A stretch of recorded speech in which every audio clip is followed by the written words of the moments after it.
Printing money is one of the most dangerous yet easiest policies in history.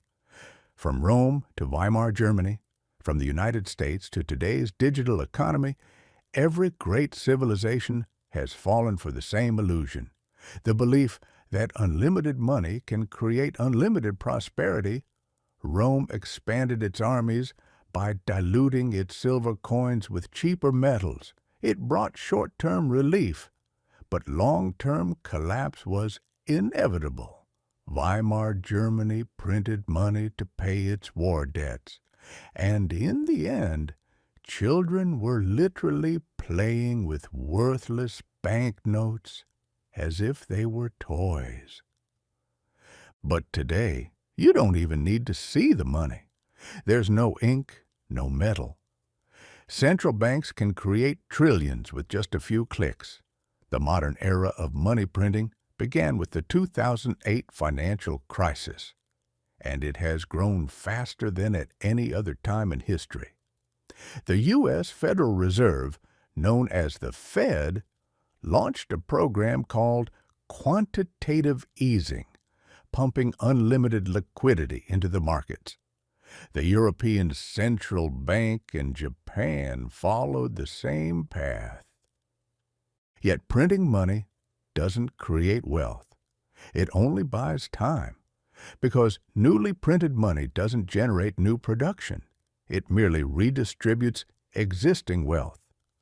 Those who get it first, corporations and banks, benefit. Those who get it last, ordinary people, pay the price through inflation. That's why the global wealth gap is now the widest it has ever been. When the pandemic began in 2020, the system went beyond all limits. To keep locked-down economies alive, governments unleashed the largest wave of money creation in human history.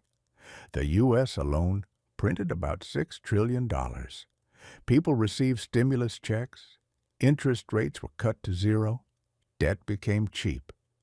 In the short term, it looked like a miracle. Stock market soared, unemployment fell, real estate exploded. But 3 years later, reality hit. Purchasing power collapsed, food and housing prices doubled, and the middle class shrank. Because printing money is not the same as creating value. Money is only a symbol of goods and services. When the amount of money grows faster than what an economy produces, everything else becomes more expensive. The same bread, the same milk, just more money chasing them. The result? Inflation. Today, global inflation figures are more than statistics. They're a reflection of trust, because money at its core is confidence. When people stop believing in its value, the system breaks. Modern economies rely on central banks to preserve that trust. But even their authority is now being questioned. After 2020, the U.S. money supply grew by over 40%. In other words, 4 out of every $10 in existence were created during the pandemic. That's no different from Rome's coin debasement. It's just the digital version. Now, money doesn't come from mines. It comes from screens. Its value is no longer defined by supply and demand, but by expectation. That's why economics has turned from a science into a form of psychology. If the Fed cuts rates, stocks rise. If it raises rates, markets fall. Everything depends on sentiment. And when sentiment changes, so does the value of money. Around the world, debt is growing faster than national income. The U.S. national debt has surpassed $35 trillion. When interest rates rise, even paying the interest on that debt becomes nearly impossible. Governments fall into the same trap again, trying to cover old debt by printing new money. It's not economics, it's politics. because no leader ever wins elections by promising austerity. So central banks keep repeating the same magic trick. But every illusion fades eventually. Many countries claim to have inflation under control, but those are just numbers on paper. In reality, purchasing power keeps falling, asset prices keep climbing, and the system keeps mutating. Money is no longer physical, but virtual. What's in your wallet matters less than what's on your phone. But that makes the system even more fragile. A sudden loss of confidence, a cyber attack, or a debt default could collapse everything in seconds. For the first time in history, the entire world is this interconnected and this vulnerable. One country's money printing now affects everyone. When the U.S. raises interest rates, emerging markets crash. When Europe faces an energy crisis, entire regions feel it. The global economy is a web, and the threads are held by the richest nations, the IMF, the World Bank, and central banks. They're all different tables of the same game. Money was once limited by gold.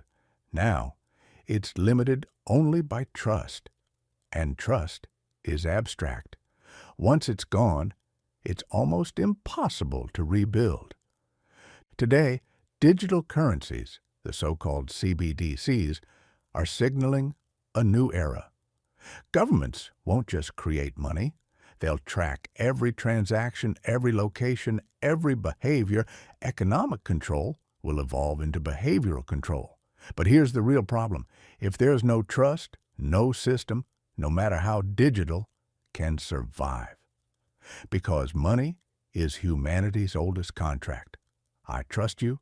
Rome lost that trust and fell. Weimar lost it and gave rise to fascism. And now the world stands at the same crossroads again. The printing presses may be invisible, but the mistake remains the same. Printing money is like buying time. But time can't be bought with debt. History has proven that again and again. Today, we're repeating the same cycle. Print, spend, postpone. But no system can postpone forever. When money loses its meaning, society eventually remembers what's real. Production, work, discipline, trust.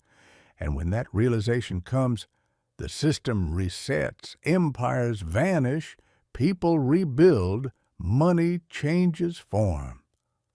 But the lesson never does. Every empire buys time with paper and loses it the same way.